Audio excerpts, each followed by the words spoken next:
सुनेंगे मुंशी प्रेमचंद जी की लिखित कहानी दो बैलों की कथा का भाग 3। इससे पहले मैं इस कहानी का भाग 1 और 2 अपलोड कर चुकी हूँ। जिन्होंने नहीं सुना है वे प्लेलिस्ट में जाकर सुन सकते हैं। और मुंशी प्रेमचंद जी की अब तक जितनी भी कहानी मैंने अपलोड की हैं उन सब की एक अलग से प्लेलिस्ट बनाई है। इसमें सारी कहानी आपको एक ही जगह मिल जाएंगी। यदि आप चाहें तो वहां भी विजिट कर सकते हैं। इस कहानी में अब तक आपने सुना कि झूरी काछी के दोनों बैल हीरा और मोती आपस में बहुत प्रेम और भाईचारे से रहते हैं। एक दिन झूरी का साला, जिसका नाम गया था, उनको अपने साथ अपने घर ले जाता है, जिस पर हीरा और मोती समझते हैं कि उनके मालिक ने उन्हें बेच दिया और दुखी होते हैं। इसी कारण उन्होंने अपने नए स्थान पर जाकर कुछ न खाया। दोनों ने मूक भाषा में भागने की प्लानिंग की और रात में जब सभी लोग सो गए तो वे रस्सी तोड़कर भागकर अपने पुराने स्थान यानी झूरी के घर पहुंच गए। जिन्हें देखकर सुबह झूरी बहुत प्रसन्न हुआ, किंतु उसकी पत्नी को बहुत बुरा लगा और गांव के बच्चों ने बैलों की काफी तारीफ की। दूसरे दिन झूरी का साला फिर आया और बैलों को अपने साथ ले गया। इस बार उसने बैलों को मोटी रस्सियों से बांध दिया और खाना भी ठीक से नहीं दिया। वहां उनके साथ ऐसा ही व्यवहार प्रतिदिन होने लगा जिसे वे अपना अपमान समझते थे। किंतु यहाँ एक छोटी लड़की भी थी जो उनको रोज एक एक रोटी खिलाती थी, जिससे उनका पेट तो नहीं भरता था, परंतु उसके प्रेम से हृदय को भोजन अवश्य मिल जाता था। फिर एक दिन मोती ने हीरा से कहा कि अब सहा नहीं जाता। तो हीरा ने कहा, क्या करना चाहते हो? मोती ने जवाब दिया, एक हाथ को सींग पर उठाकर फेंक दूं? लेकिन हीरा ने ऐसा करने से मना कर दिया। तो दोनों ने रस्सी तोड़कर भागने की कोशिश की, परंतु रस्सी बहुत मोटी थी। उनके प्रयासों को देखकर छोटी लड़की ने उन्हें खोलकर भागने का अवसर दिया। गया ने भी इनका बहुत पीछा किया, परंतु ये इतना दूर भागते चले आए कि ये अपना रास्ता ही भूल गए।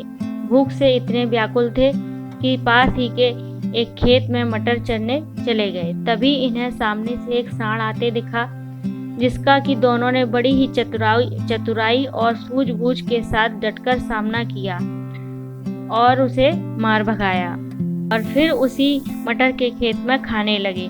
इस बार दो आदमियों ने आकर इनको पकड़कर ले जाकर काजी हाउस में बंद कर दिया, जहां इन्हें और अन्य जानवरों को खाने पीने के लिए कुछ नहीं दिया जाता था। यहाँ भी दोनों ने बड़ी हिम्मत और सूझबूझ से अपने सींगों के चोट से दीवार गिरा दी।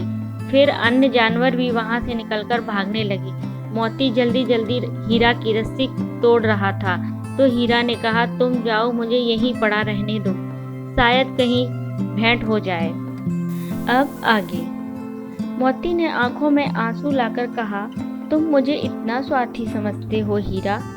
हम और तुम इतने दिन एक साथ रहे हैं, आज तुम विपत्ति में पड़ गए हो तो मैं तुम्हें छोड़कर अलग हो जाऊं? हीरा ने कहा, बहुत मार पड़ेगी, लोग समझ जाएंगे यह तुम्हारी शरारत है। मोती गर्व से बोला, जिस अपराध के लिए तुम्हारे गले में बंधन पड़ा, उसके लिए अगर मुझ पर मार पड़े तो क्या चिंता?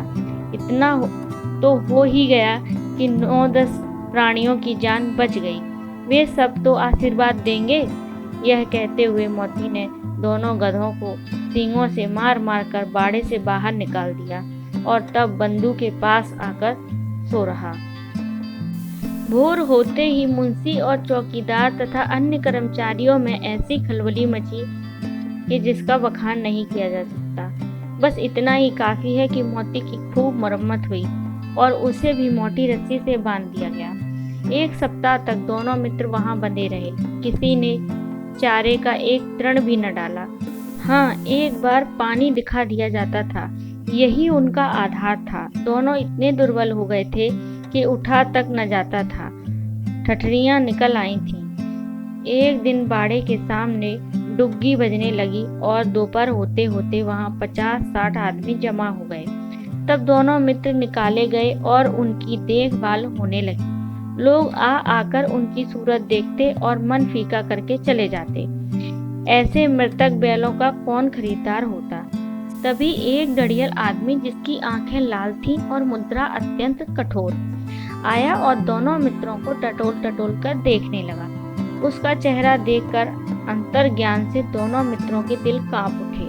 वह कौन है और उन्हें क्यों टटोल रहा है, इस विषय में उन्हें कोई संदेह न हुआ। दोनों ने एक दूसरे को भीत नेत्रों से देखा और सिर झुका लिया। हीरा ने कहा, गया के घर से नाहक भागे, अब जान न बचेगी। मोती ने अश्रद्धा के भाव से उत्तर दिया, कहते हैं भगवान सबके ऊपर दया करते हैं, उन्हें हमारे ऊपर दया क्यों नहीं आती। भगवान के लिए हमारा मरना जीना दोनों बराबर है। चलो अच्छा ही है, कुछ दिन उसके पास तो रहेंगे। एक बार भगवान ने उस लड़की के रूप में हमें बचाया था, क्या अब न बचाएंगे। यह आदमी छुरी चलाएगा, देख लेना। तो क्या चिंता है, मांस, खाल, सींग, हड्डी सब किसी न किसी काम आ जाएगी। नीलाम हो जाने के बाद दोनों मित्र डड़ियल के साथ चले। दोनों की बोटी बोटी कांप रही थी। बेचारे पांव तक न उठा सकते थे, पर भय के मारे गिरते पड़ते भागे जाते थे, क्योंकि वह जरा भी चाल धीमी हो जाने पर जोर से डंडा जमा देता था।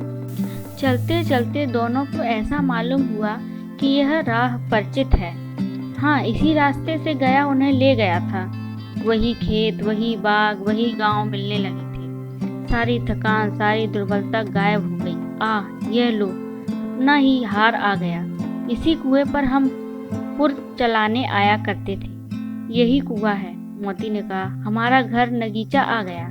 नगीचा मतलब पास में। हीरा बोला, भगवान की दया है, मैं तो अब घर भागता हूँ। यह जाने देगा?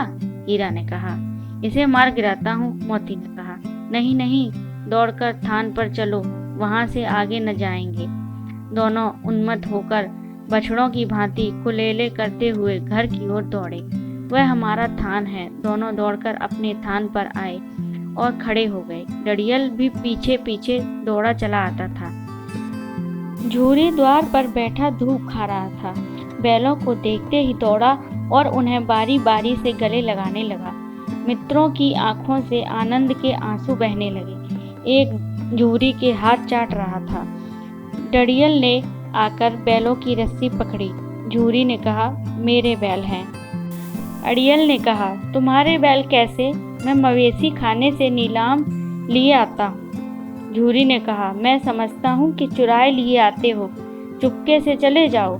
मेरे बैल हैं, मैं बेचूंगा तो बिकेंगे। किसी को मेरे बैल नीलाम करने का क्या अख्तियार है? डड़ियल ने कहा, जाकर थाने में रपट कर दूंगा। झूरी ने कहा, मेरे बैल हैं, इसका सबूत है कि मेरे द्वार पर खड़े हैं। डड़ियल झल्लाकर बैलों को जबरदस्ती पकड़कर ले जाने के लिए बढ़ा। उसी समय मोती ने सींग चलाया। डड़ियल पीछे हटा, मोती ने पीछा किया। डड़ियल भागा, मोती पीछे दौड़ा। गांव के बाहर निकल जाने पर वह रुका, पर खड़ा डड़ियल का रास्ता देख रहा था। डड़ियल दूर खड़ा धमकियां दे रहा था, गालियां निकाल रहा था, पत्थर फेंक रहा था, और मोती विजयी सूर की भांति उसका रास्ता रोके खड़ा था। गांव के लोग यह तमाशा देखते थे और हंसते थे। जब डड़ियल हार कर चला गया तो मोती अकड़ता हुआ लौटा। हीरा ने कहा, मैं डर रहा था कि कहीं तुम गुस्से में आकर मार न बैठो। मोती ने कहा, अगर वह मुझे पकड़ता तो बेमारे न छोड़ता। अब न आएगा तो दूर से ही खबर लूंगा, देखूं कैसे ले जाता है। जो गोली मरवा दे मर जाऊंगा, पर उसके काम तो ना आऊंगा। हमारी जान को कोई जान ही नहीं समझता, इसीलिए कि हम इतने सीधे हैं। जरा देर में नादों में भूसा, चोकर और दाना भर दिया गया और दोनों मित्र खाने लगे। झूरी खड़ा दोनों को सहला रहा था और 20 लड़के तमाशा देख रहे थे। सारे गांव में उत्साह सा मालूम होता था। उसी समय मालकिन ने आकर दोनों के माथे चूम लिए। तो कैसी लगी आपको ये कहानी, कमेंट में बताइएगा, और आपको इससे क्या शिक्षा मिलती है। मुझे तो इस कहानी से ये शिक्षा मिलती है कि हीरा और मोती दोनों जानवर होते हुए भी कितने भावनात्मक थे और एक दूसरे के प्रति प्रेम भाव रखते थे। दोनों धर्म अनुसार जीते थे, बिना वजह किसी पर वार नहीं करते थे और महिलाओं पर वार करना अपना धर्म न समझते थे। इन दोनों में मदद का भाव था और खुद की जान को जोखिम में डालकर भी दूसरे लोगों की मदद करने का भाव रखते थे। अगर आपको ये कहानी पसंद आई है तो प्लीज़ चैनल को लाइक करें, अन्य लोगों के साथ शेयर करें और जो लोग चैनल पर नए आए हैं वो चैनल को सब्सक्राइब करें। बेल आइकन को भी प्रेस करें ताकि इस तरह की अन्य वीडियोस की नोटिफिकेशन आप तक पहुंच सकें। धन्यवाद।